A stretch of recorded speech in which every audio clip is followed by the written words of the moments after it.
Hello, everybody. Greetings, and I hope you guys are good. And wow, man, wow. Thank you so much. I think this is the first thing I need to say. Thank you so much for the positive response that I got on my first episode.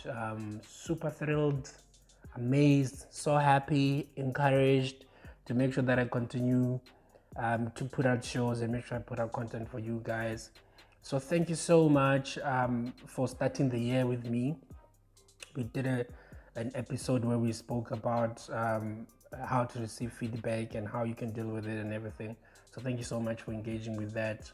And today I've got a special guest. So this is Leadership Talks with Ratiba Mohale, and welcome. So today I've got a special guest, and he's a friend of mine. He's a brother, someone who's doing cool things and amazing things. And I want to pick his brain around leadership and what he thinks about it, and how we can, change the leadership landscape in the country. What is leadership around him? What is he doing around leadership as well, in his space or at his work or wherever he is, and touch base with different people. So I'm excited for the show, and I want you to sit back and enjoy the show. Let's run it. Yeah, welcome to Empowerment Podcast, Leadership Talks with Ratiba Mohale. And I'm excited to be having this conversation with you. Hey, Thobani, how are you? I'm very good, man. How are you? I'm great. I think this conversation, we've been waiting for it for a long time. And and I'm glad that it is finally happening.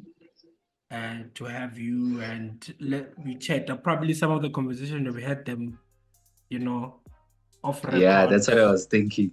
Yeah, we have had a lot of the conversation off record. That we're catching up while we talk about, one of the subject that we both love and we both study, and the angles of it. So yeah, welcome and thank you so much for making time to have a chat with me. And yeah, how was your day? And yeah, how are you? No, I'm good, man. I've been looking forward to this conversation. I think just trying to get back into the year, so still trying to get into things, but I think the year is really coming in hard because already we're quite busy. But I think I had a fairly good day. Oh, that's great. That's great. The year is already, some of us are like 2 weeks into back in the office, and it's already like picking up. And I can definitely attest to what you're saying. So to those who don't know who Thobani is, just to tell us a brief about yourself. Who is Thobani? Where did Thobani grow up? And what does Thobani do on a daily basis? Yeah. So I think one thing that's always on my mind, especially since this year started, is that I'm turning 30 this year. Like, that is crazy. Every day. Yeah. Every day I sit down and I think, yo, I didn't think this time would come. Yeah. But yeah, I think how I viewed 30 when I was younger and how I see it now is it's two totally different things. And I'm just saying that to say that I feel like I'm a young guy who is a creative at heart, but also I think entrepreneurial at heart as well. And because I've noticed that a lot of creatives struggle with the entrepreneurship part, so I always feel like I have to say the entrepreneurial part precedes the creative part for me. So yeah, some people always struggle to sometimes see the creative person if you are quite entrepreneurial as well. So I think I've just always had a passion for the creative world. I'm an architect by profession. And I'm part of the team that organizes TEDx Durban or TED Talks in Durban. So yeah, and I think just part of the journey that got to me being able to pursue those two things is I grew up in a very small town called Greytown. I'm sure many people don't know it, Yeah, but it's I've near been there once. Pietermaritzburg. Yeah, it's quite so it's small, but I Mm, think it can be big because there's a lot of surrounding areas, and people who stay in those surrounding areas always say they're from Greytown. So I yeah. guess that expands it. But yeah, so grew up in Greytown for high school, moved to Pietermaritzburg, and then came to Durban after high school, and I've been this side ever since. Mm. And yeah, just doing everything that we're passionate about. Yeah, so just trying to curate critical and important conversations and trying to design spaces. Wow, that's incredible. I like what you said around how people don't see creative as entrepreneurs. And in my head, something clicked to say um at the core of what entrepreneurship is just you solve problems and that's a business. And Exactly. and the creativity part of that, it's solving the problem, it's a process of that problem. Exactly. And then the solution must be attached to money, and you must sell it and many Yeah. Yeah. many other things. I think that's an interesting one. So this is leadership talk. So we talk everything leadership. And so I just wanna find out from you, what does leadership mean to you? And I know the first time we met, and went on, obviously, you are also an author. You forgot to say you're also an author because there's an archive. There's an archive Yeah, of yeah, you and as a young person thinking about leadership. So it's being a journey. So what does leadership yeah. mean? So there's always a question of, are leaders born or are they made? Interesting. Which I think is very interesting because it's like, does the egg come first or does the chicken come first? I Mm, always feel like it's that type of situation. But mm, for me, I think everyone is born with some part of leadership within them because mm, to live a life, you have to lead yourself first. yeah, So, and then it just becomes, I think, a cultivating issue uh, to say that, are you cultivating your leadership mm, to become a better leader? mm, So, I never want to answer the question that are leaders born or are they made? But in a sense, I guess I am answering it to say leaders yeah, are, in a sense, born, but mm, I feel like there's a lot of work that goes into cultivating a leader. So yeah, for me, I think leadership is first recognizing yourself as a leader, mm, and then being able to relate and take charge in that which you are leading, yeah. with perspective and context and having empathy. So I think I can try and say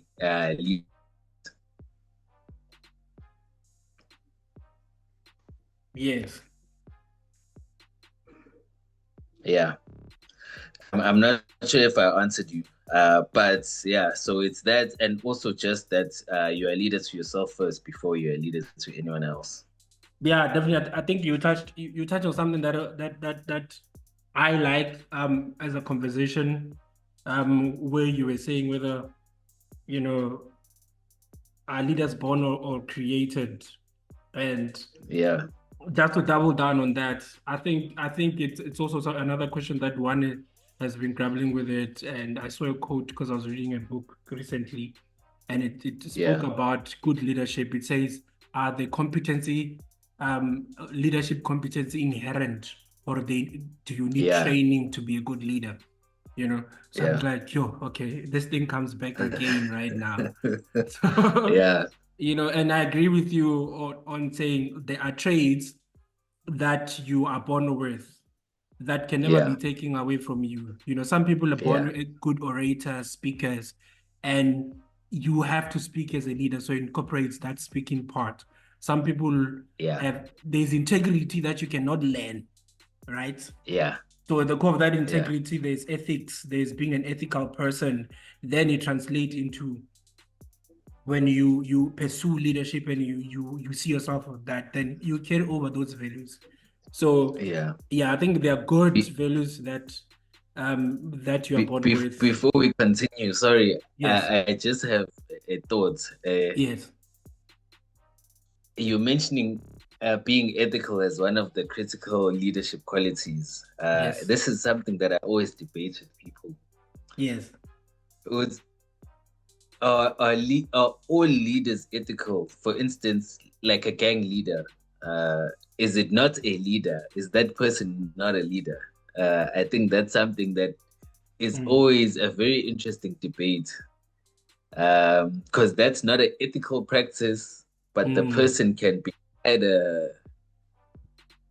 phenomenal leader of the group, as in yes, they have people that follow them like very well. yes. Yeah, so I think that's just an interesting way, or an Mm. interesting, sort of situation to look at when it comes to leadership. Definitely. I think I like the perspective around that. Say a gang leader is doing what society will consider not ethical, even in terms of the Yeah, law. You know, yeah, you are on the other side of the law, but you are still leading a team that listens you. You yes, are you are directing them, you're giving them the vision, they execute. yeah, Is yeah, that not leadership, right? I yeah, think maybe for me to attempt to answer what you are saying around that is that universally you have a society that is structured in a different way where there's right and wrong, yeah, you know, yeah, and you either fall this side on the other side. But in terms of the yeah, and then society define what good leadership based on their good morals and the right. And it becomes a yeah, universal definition and many other things, right? But in the, yeah, in terms of practice of it, even again, leader is a leader because they are practicing the leadership principles. yeah, yeah, They are just practicing the leadership principles in something that is not, that's why maybe I yeah. That's said, not good. yeah, the integrity part where if you are born with those values and or nah, I'm like this, and you Yeah, you are leaning towards doing what is morally right and valuable to you as a person, yeah, then then those are some of the traits that you're born with. So maybe we can question when you can look at the integrity of a gang leader to say, um, is the motive of doing wrong on human beings, even though you're still leading, you know, yeah, an ethical thing or not? I think, yeah. No, I think you explained it quite well. I never know how to answer it, but I think yeah, the way that you just attempted to answer is pretty solid. yeah. So I've been being in around your space, right?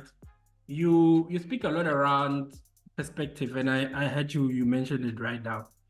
And Yeah, I want to double down on that because I personally think leadership is a result of perspective. Um, yeah, for sure. so yeah. So can you take us through what are your thoughts around perspective and how does that link with leadership in general? Yeah. So I think I already mentioned that for me, one of the first things that define a leader is for you to be able to recognize that you are a leader or you are leading. Mm, Uh, that's a perspective shift, because if you aren't aware of that, there are certain things you may not be able to see, or you may not be convicted to do. So mm, I always say that I feel like perspective is the basis of everything, because how you see things informs how you act. yes. So even when it comes to leaders, empathy for me is one of the key traits for a leader. And empathy is simply a leader being able to take themselves out of their leadership chair and putting themselves in the other person's shoes. Yes. The minute that happens, you are changing your perspective from one viewpoint to another viewpoint. Mm, So I think perspective really impacts leadership in a very, very significant way because it's a total game changer. Mm. If you have a leader that has good perspective, and we can all define good perspective in very, very different ways. Yes. But if a leader has good perspective, I think the way that they're able to execute their role can really be, two totally different worlds. Someone who has good perspective and someone who doesn't. Mm. Because perspective really informs how you act, how you interact with other people. So all of that will infiltrate into how the people you are leading get to experience you. So perspective really is the base of everything. That's very interesting. That's like a very interesting insight. And I wanna double down that with some of your experiences that you have had in the past 3 4 years. Yeah, Just the one yeah, question I have: do you think, while we're still on you mentioned empathy, do you think that we lack yeah. empathetic leaders today, and what could be the cause of that lack of empathetic leaders? Uh, I think society looks down upon, uh, they call them soft traits. So empathy Mm, is one of the things that are called or soft skills. mm, And even that definition, I think, is not it's not very positive because like we look down upon things that are soft, mm, um, and things that are hard are always made to look better. So people that don't have soft skills normally feel like they can have an advantage when it comes to especially corporate. So mm. that's where you see people without empathy making it up the ladder quite fast because people feel like if you don't feel or if you don't have Yeah. soft skills, then you'll be able to produce results better. If you're almost like a robot. Mm, So I think that view or that perspective has led to us having a lack of leaders who have empathy. Um, but I see a mm, shift now because I've started to see a lot of leaders talking about, soft skills. So talking about empathy, talking about caring for the people that you lead. So I think those sort of conversations are leading us back into, being human again. mm. Because empathy it's a basic human trait. Yes. And we I think we've moved away from basic human traits. So the book that I'm currently working on, Mm. uh, this is almost an exclusive. So the book I'm currently working on Yeah. it is called Humanoid, and it's basically understanding perspective in the human sense and how very basic human things Mm. we've moved away from, but how they Sure. were quite critical to the perspective that we have as humans, which was supposed to give us an advantage, Yes. but we've moved away from it. So it's looking into that and why it's important to keep those basic human traits Mm. because they're key for having a good perspective. Sure. Yeah, you got an exclusive. I hope they had that. There's something coming there. Amazing, Yeah, amazing. You just laid out. I think. Do you think the capitalist society, in a capitalist induced society, do you think that's what forces people to lack empathy? Because, and that the thing is, the weird thing is that they practice it outside, right, with their yeah, families and everyone, but as soon as they switch on to corporate, they become this rough, tough people. Do you think it yeah, is because of the how the society is shaped, and um, our continuation of chasing and going up the ladder and everything, yeah, and we forget yeah. human beings? Yeah, definitely. And I think some people it doesn't even come natural to them. Mm, Like you'll get someone who's naturally quite soft. They've got all the soft skills as it's called. mm. So a very like naturally empathetic person who's caring about people. But when you see them in a corporate environment, it's like Yeah, there's something someone else. else, but you can see that it's not natural. I So see. I think all of that is just driven by the the the world that we currently live in, and what it's known for, and the narrative that people who make it in business or in corporate are people who What tough and who don't yeah. have exactly. So yeah, I think that capitalistic approach or view is Mm. is is is probably one of the key things that have led to us finding ourselves in this type of situation we're in now. Yeah, so there's a would you say there's a need to go back to being human in every space that we find ourselves in? Absolutely, absolutely. I think if you have a leader who is more human than they are like a robot or than Mm. they are hard, Mm. they should be able to drive more from the people that they are leading, because those Yeah. people will feel more connected to the leader, Mm. and will actually be willing to go to extremes to make sure that they deliver for the leader because they connect with the leader. So I think Mm. we let go of very important traits and very important characteristics that could actually help us. We just need to find a way of using what makes us human in corporate to move and still get the results. Yeah, no, I definitely agree with you. We need to show, for a lack of a better word, show emotion as a human being. Yeah, Feel. yeah, Yeah. yeah, So you mentioned that you also a TEDx Durban curator, yeah. and you've been running that for the past 3, 4 years, and doing amazing things in KZN.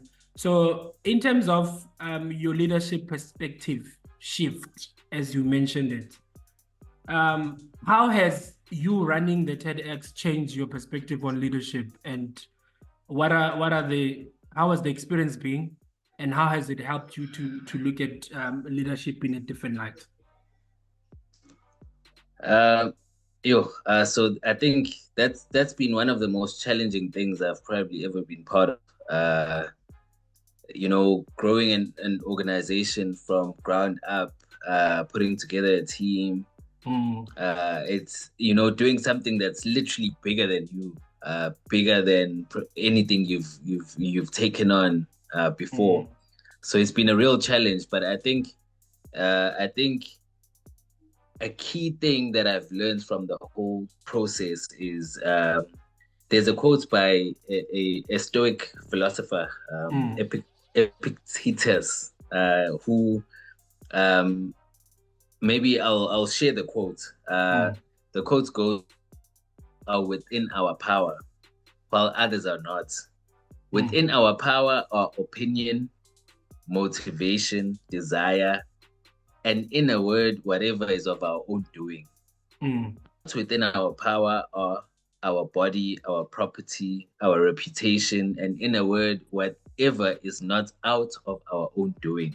mm. So it's a stoic quote, and it basically talks, to the fact that there's a lot that we can control, but there's also a lot more that we can't control. And Yes. focusing on what you can't control is almost not smart because you have no control over it.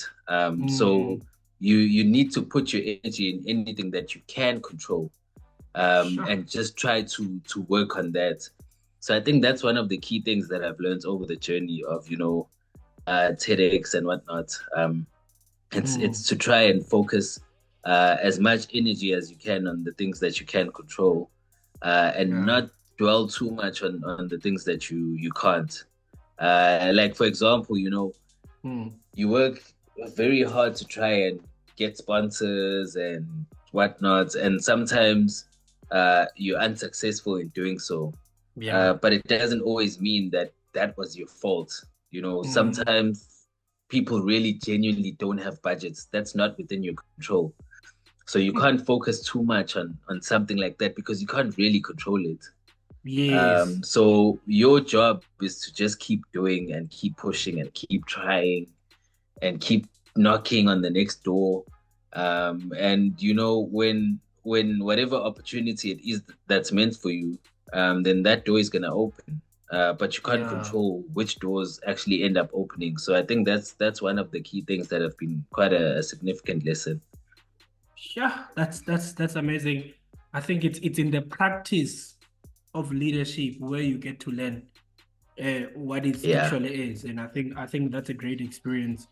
And I always say that young people, we miss an opportunity to participate in these organizations or run this organization or volunteer, because it's in that way where you learn how to lead, how to start something, and actually practice what yeah, you read maybe or study as leadership, and you see it in action. yes, yes, Yeah. So I think that's an incredible experience that you have gained, and you're probably yeah, gonna carry it further if ever you're gonna start your company or something. There are lessons that yeah, you have got from that. yeah. And there's a quote about Mm, knowledge. It goes knowledge is power. I think mm. uh, I once heard a speaker at some event talking about applied knowledge is power. So, Yes. we read a lot of books around leadership and running businesses and whatnot, but when it Mm. comes the time to apply, it's a whole different ball game. Yes. So I think that's been one of the key things to say. Sometimes you know something, but applying it is harder than it is to get the knowledge of it. So that's also been quite a key lesson that I've learned, that whatever knowledge you have, it's not power Yeah. until you apply it. True. True. True. And I'm in agreement with you that a lot of us read, and we never maybe apply or put ourselves in the situation where Yeah. the knowledge can now be squeezed Yes. out and you practice what you preach or what you read. And I think that's a great Yeah. experience to have. So where to from here with the TEDx Durban? What are some of the big ideas that you and the team are thinking for this year? If Yeah. you can give us an exclusive day. So we're working on having uh, a, an organization that will be known for being truly South African. Mm, It's it it's we see it as a privilege that we're part of the global TEDx family, yes. and we understand that we need to bring something that is going to be unique to us. So one of the things we're really looking at exploring is sharing truly African stories to the global, TED stage.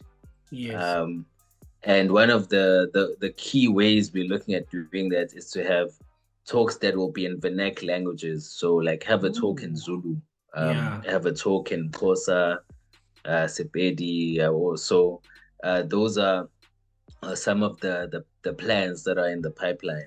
Mm, But also looking at topics that uh, we feel could make a difference, not just in South Africa, but also in the world. Uh, mm, so so yeah, and also looking at showcasing some of the beautiful spaces around Durban and KZN, mm. because we have a nice platform where we can get viewers from anywhere in the world. So if we can showcase some of the spaces, I think it will work, for KZN and for Durban, because people may be interested just from viewing our videos. So Mm, those are all the things we're now looking at. I think we're seeing a sort of responsibility that we didn't see before. yes. So we have to be more intentional with everything. Something like looking for a venue. It's something that we didn't see the way that we see it now. Now we're being responsible and we're taking responsibility to say that's going to be important because anyone can watch, like from anywhere in the world. So the venue that we showcase has to be a venue that they may want to come and see physically. Yes. No, I think that's incredible. And you position at the right place in Durban, where it's a travel attraction for the world as well. So yeah. Exactly. So I think you carry the name Durban as well. So the responsibility that comes with it in terms of, showcasing what Durban is and curating the Yeah, space to be something that the world would want to travel from anywhere to come and be part yeah, of the experience. So that's incredible to hear that those are the plans for the year. And yeah, so I think we've been having a great conversation. So it's a new year. So I wanna get some of your thoughts. What's the message that you have for people this year? What advice can you give them? What are the things that you can give them to do right, or to fix way so that they can have an incredible year as we are starting and we're in January. yeah. Uh, I think so. So one of the quotes that really changed my life, if I can put it that way, is Mm, you suffer more in imagination than you do in reality. Uh, sure. and and and and I was having that chat with my sister. My sister is an overthinker, so Mm, overthinkers, I think that quote applies more to them than anyone else yes. because you make the situation far worse in your head than it actually is. Sure. Um, and I feel like we all do that, and it ends up crippling us, and we're unable to move forward. We're unable maybe to do stuff that we need to do because we're replaying the situation in our head and we're making it worse than it is, and we're Yeah. suffering. But in reality, the situation is not as bad Not the as we're making case. it out to be. Mm, Exactly. So I think we do that with everything. Sometimes you're under pressure at work and you suffocate yourself in your head because you keep thinking about the situation. And the more you think about it, your perspective shifts the more attention you give to something because it starts getting worse and it starts getting mm, worse and worse. So I think that's just one of the key things that I'm taking into this year to say, let me not suffocate myself in my head more yeah. than I'm supposed to. So, and I'll use it together with the one about control to say, don't focus too much on things that you don't have control over. Yeah. So I'm just putting my head down and, trying to do what I'm supposed to do. And I think if more of us take that approach this year, I think we, one, are going to be in a more peaceful state, and two, Mm, we should be able to, do more work and do better work. sure. So yeah, I think that's what I'd advise. Sure. I think maybe to ask something around that before we can come to a close. Um, do you think people have taken the word working under pressure um too personal to a point where I don't know, like I work well under pressure and all those things, and Yeah, yeah, you now have developed these habits even in varsity where you do your work last day of the submission or whatever. Do yeah, you think that has carried over into our lives and now people are overthinkers and they don't implement yeah, and they like and then a day before you're supposed to submit and it's like 8 o'clock, now you are very productive yeah, and yeah, you left enough gap to actually do it easily and ease into it. yeah.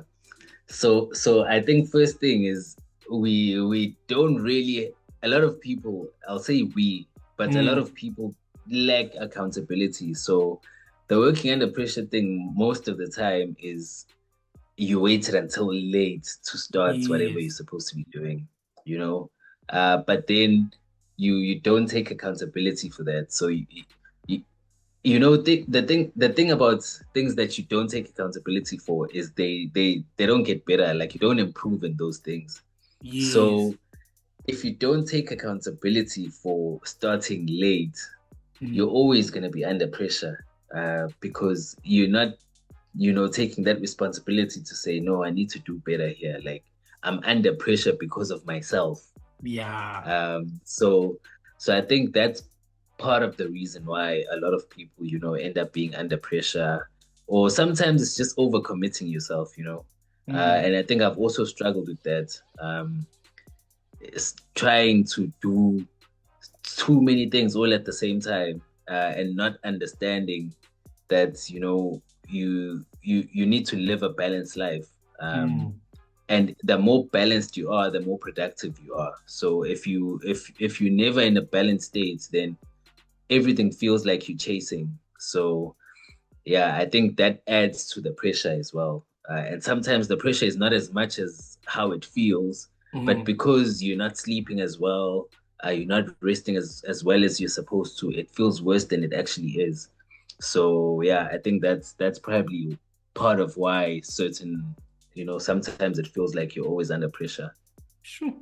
Yeah, in essence, you say stop chasing and lead yourself, Yeah, be accountable. exactly. Yeah, lead Yeah, yourself. I think, yeah, that's a very good space to closing a conversation. Today, yeah, I just wanna say thank you so much for making time. This is Leadership Talks with Ratiba, and we'll definitely have you more time. I think we need to dive into your book that you have, Leading Through the Mirror, and get yeah, to, because you wrote it like probably 5, 6 years ago, yes, to yeah, dive deep into it to see what are some of the perspectives that have changed throughout. yeah. And That yeah, would some of be the very interesting. yes, just to unpack it and find what are the things that have changed that you've written and you went to reread and like, no, okay, now I'm at a different space. That's the beauty of Yeah, life if you're able to learn, yes, progress, definitely. yeah, and grow. So thank you so much. And yeah, what are your parting words? And yeah, we're looking forward to also the next episode, the next chat with you as well. Yeah. No, thank you so much for having me, man. I think my parting words are just, people need to be kind to themselves, Yeah, especially in this world where we always want to chase and we always comparing ourselves to fake lives on Instagram. yeah, But we just need to be more kind to ourselves and focus on the path that we've been given. So yeah. yeah, but thanks a lot for having me, and I look forward to future conversations. Thanks a lot. And parting words, be kind to yourself, stop chasing and make sure that you move gracefully and you extend so much grace to yourself as well this year. That was Thobani Ndlovu, and TEDx Durban curator, architect, and many other things, an author and a leader in his own right. And yeah, thank you so much for joining us on this conversation. And make sure that you subscribe to our YouTube channel. Make sure that you check us out everywhere in podcast platforms. We are Empowerment Podcast, and it's Leadership Talks with Ratiba Mohali. Till next time, cheers. Empowerment Podcast. Inspire, equip, and empower.